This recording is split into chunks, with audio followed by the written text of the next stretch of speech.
మీకు విషయం తెలుసా, 9 out of 10 పీపుల్ మనమంతా కూడా పొల్యూటెడ్ ఎయిర్ ని పీలుస్తున్నాము. దీనివల్ల రకరకాల జబ్బులు రావటం, జలుబు దగ్గులు రావటం, హార్ట్ స్ట్రోక్స్ రావటం, బ్రెయిన్ స్ట్రోక్స్ రావటం, క్యాన్సర్స్ రావటం జరుగుతుంది. ఈ పొల్యూషన్, ఎయిర్ పొల్యూషన్ ని ఎలా అసెస్ చేస్తారు అంటే ఎయిర్ క్వాలిటీ ఇండెక్స్ అనే ఒక ఇండెక్స్ ద్వారా మెజర్ చేస్తారు. ప్రస్తుతం కూకట్పల్లి హైదరాబాద్ లో ఎయిర్ క్వాలిటీ ఇండెక్స్ వచ్చేసి క్లోజ్ టు 150 అన్నమాట.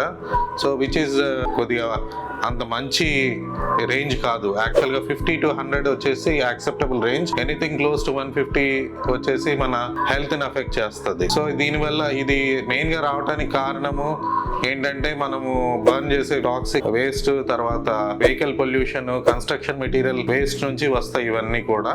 సో మనం చేయవలసింది ఏంటి అంటే ప్రిఫరబుల్ గా పబ్లిక్ ట్రాన్స్పోర్ట్ ని యూస్ చేసుకోవటము, తర్వాత వేస్ట్ ని బర్న్ చేయకుండా ప్రాపర్ గా డిస్పోజ్ చేయటము, తర్వాత కన్స్ట్రక్షన్ మెటీరియల్ వీలైనంత వరకు దూరంగా డిస్పోజ్ చేయడానికి ట్రై చేస్తే మనకు కొంతవరకు మనము ఈ ఎయిర్ పొల్యూషన్ ని తగ్గించడానికి అవకాశం ఉంటుంది.